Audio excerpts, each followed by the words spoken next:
Y'all know when you have kids, right, and you want the best for your children, and you want your child to be able to do things for themselves, by themselves.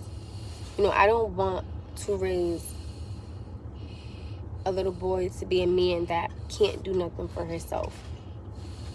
So I don't want nobody to think that, you know, I yell at him to get my point across. But, you know, there are times when I am hard on my son, because I tell him all the time, you know, if mommy don't teach you, this world is going to lie to you. Like the bike? Yes, just like the bike. When I tell you, you could do it. I don't want my son to be one of those people that just, okay, something didn't work for me the first time, so I'm going to give up. No, I do not want my son to be a quitter. I do not want my son to be a follower. I want my son to be a leader.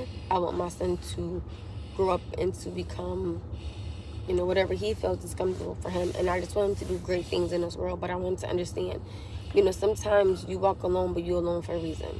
Or, you know, I tell him, you know, be careful with the people you have around you, because, you know, guilty by association. I teach my son all these things. Yes, he's only 8, but I want him to know these things at a very young age. And I understand that, you know, color has nothing to do with this, but with my son being a Black African-American man, I really try to make sure that his education to me is extremely important. You know, I want my son to know his rights. You know, I want my son to know, you know, his laws. I want him to know, you know, just how to stand up for himself and just to protect himself.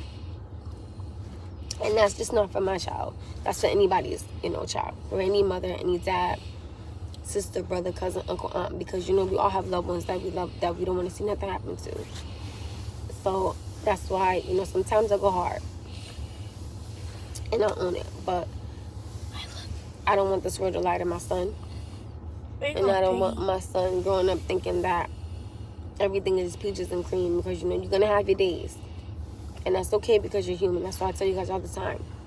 If you don't got you, you're screwed, because you have to have you in order to have your family, your friends, your loved ones, your children, your significant other. You have to take time off for yourself. Because it's important. Because if you don't know you, you're screwed. If you don't know your trigger, or if you don't know your limit, it's best to know you so you can walk away from something or someone when you know that, okay, this is not worth it.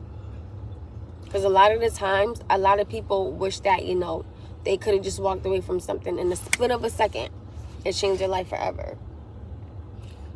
Honest to God. That's why, you know, sometimes your feelings will lie to you. Get you together. You got it.